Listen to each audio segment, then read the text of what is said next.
More on this breaking news this morning. 3 Americans disappeared over the weekend in Iraq. They were apparently kidnapped from their interpreter's home in Baghdad.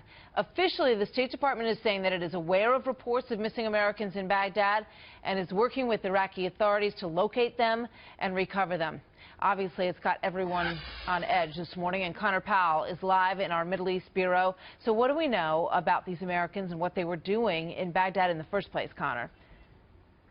Yeah, Martha, at this point we know that they were security or they were contractors working for the State Department. We don't know if they were security contractors or if they were working on diplomatic efforts in Baghdad. The State Department only saying that they were contractors. Secretary Kerry saying earlier on Fox and Friends that the U.S. is working with local authorities to try to find these 3 missing Americans. Now, Iraqi officials are saying that they were taken and kidnapped from their interpreter's home, that they had gone there. There's also reports that they may have been kidnapped while visiting a brothel. It should be pointed out, though, that often in the Middle East, reports of Westerners visiting brothels are sort of a loose description of any home or building that Westerners visit. That's often the way locals describe these types of buildings. Right now, American officials say that they don't have any information that there was a brothel involved and that these 3 Americans went missing in a southeastern part of Baghdad, which is a predominantly Shia neighborhood. The working assumption, according to U.S. officials, that they were taken by some type of Shia militia and not ISIS. This is an area of Baghdad where ISIS,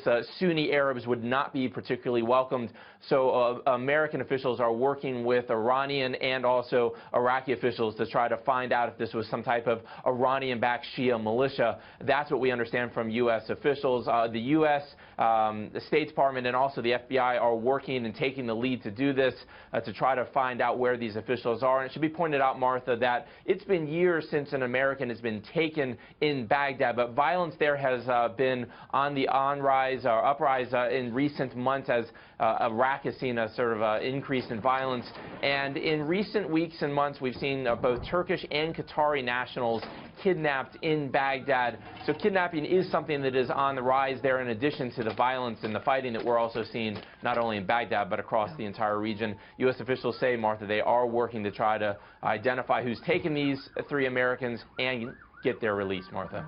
If this was an Iranian-backed Shia militia, it raises a whole lot of other questions, obviously, given everything that's been going on over the course of this weekend. Conor, thank you very much.